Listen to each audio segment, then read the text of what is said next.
اليوم أطلق مبادرة سلاسل الإمداد العالمية. هكذا خرج ولي العهد السعودي محمد بن سلمان ليعلن النبأ للعالم. فإن كانت العبارة ربما ملتبسة لدى بعض من لا يعلم، هي فيها من وضوح رفع سقف الطموح السعودي الكثير لمن يعلم، خاصة بن سلمان الذي لم يتوقف هنا، بل تحدث عن وضع السعودية بين أضخم اقتصادات العالم بحلول عام 2030. لا بد أن كثيرا من ساسة العالم توقفوا كثيرا عند إعلان بن سلمان الذي أقام الدنيا ولم يقعدها بسياساته المبهمة حينا والبراغماتية طورا، فأدار ظهره للحلفاء ولم يرد يده عن الأعداء، حتى النفط عزه عن الأمريكان ورفع سعره، ونسق مع الروس والصينيين ضمانا للمصالح. واليوم يضرب على وتر حساس آخر لطالما أقض مضجع الناس، ليس فقط مع الحرب الروسية الأوكرانية، بل قبلها خلال جائحة كورونا، مع الحديث عن غلاء الأسعار والتضخم وانقطاع المواد الضرورية. ولطالما كان السبب في عبارة يقولها الساسة وخبراء الاقتصاد اضطرابا في سلاسل الإمداد العالمية. فماذا تعني مبادرة ولي العهد السعودي الآن؟ وكيف ستضع السعودية بين أضخم 15 اقتصادا في العالم خلال 8 أعوام؟ هذا ما ينتظر السعودية.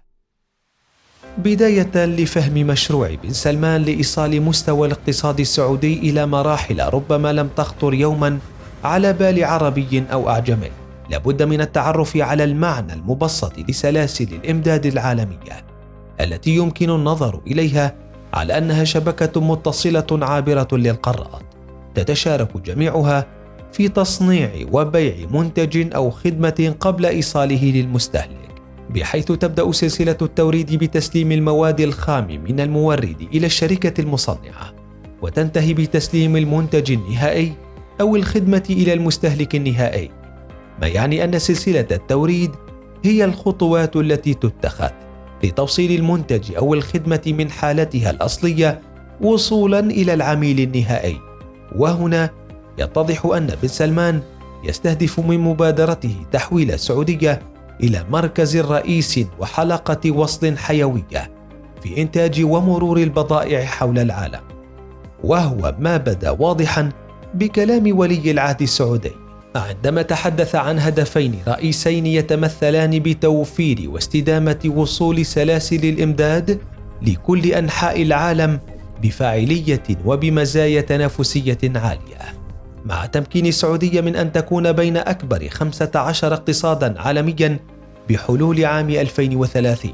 خبراء الاقتصاد والمراكز البحثية خرجت على الفور لتقدم تحليلات ورؤى حول قدرة السعودية على هذا التحول، الذي يعني وصول السعودية لأن تكون أحد أنسب البيئات الاستثمارية لجميع المستثمرين في سلاسل الإمداد على مستوى المنطقة والعالم، ما يتطلب اتخاذ خطوات اقتصادية ثورية عاجلة تتضمن حصر وتطوير الفرص الاستثمارية وعرضها على المستثمرين، وإنشاء عدد من المناطق الاقتصادية الخاصة، إضافة لجذب المقرات الإقليمية للشركات العالمية إلى المملكة، وبالتالي التحول بسرعة من اقتصاد ركيزته النفط إلى اقتصاد يقوم على الاستثمار كركيزة أساس لتحقيق النمو الاقتصادي. كما تواجه السعودية تحديات كبرى قبل الوصول لحلم محمد بن سلمان، على رأسها تطوير استراتيجية موحدة لاستقطاب سلاسل الإمداد العالمية،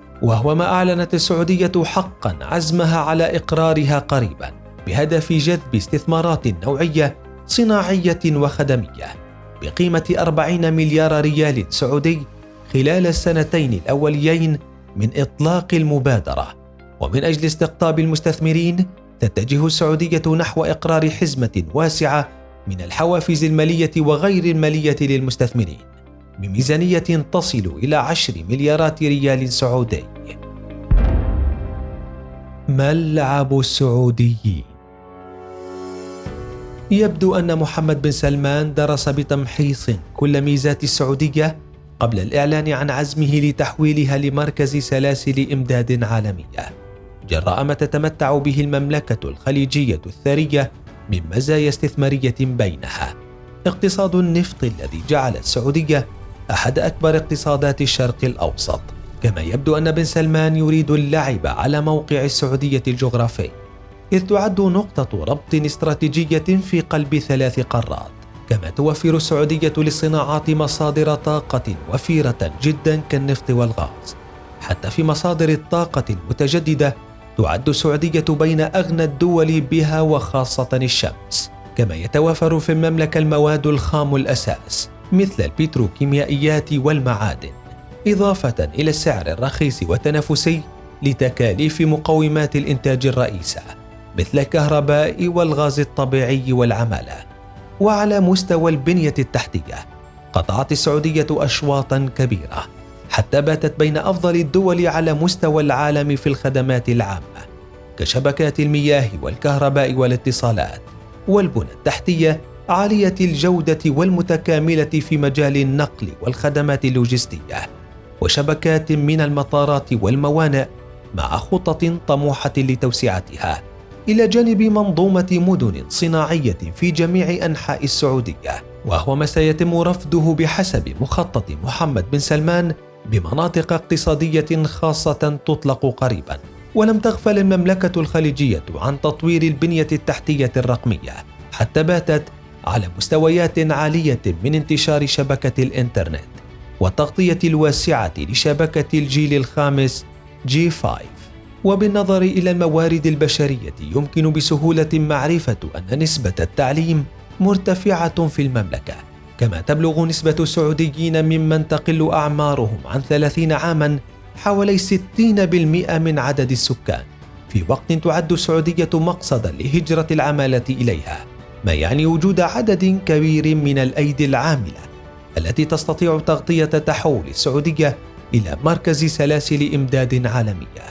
وإذا ما تم الحديث عن مشاريع مواجهة التغير المناخي، فإن السعودية استعدت للعصر الصناعي والتجاري المقبل عبر مبادرات مثل السعودية الخضراء والشرق الأوسط الأخضر، وبرنامج تنويع مزيج الطاقة المستخدم في توليد الكهرباء، والذي يهدف لتكون نسبة الطاقة المتجددة في إنتاج الكهرباء 50% بحلول عام 2030، مع تطوير إنتاج الهيدروجين الأزرق والأخضر، واتجاه السعودية لتصبح أكبر المنتجين والمصدرين لهذا المنتج، ما يدعم تحول المملكة لمركز سلاسل الإمداد العالمية في أحد محاورها الرئيسية، خاصة في ظل تطبيق تقنيات احتجاز الكربون لجذب فرص الاستثمار الأخضر، مثل تصنيع المعادن الخضراء باستخدام الهيدروجين الأخضر، وتصنيع أجهزة إنتاج الهيدروجين بالتحليل الكهربائي.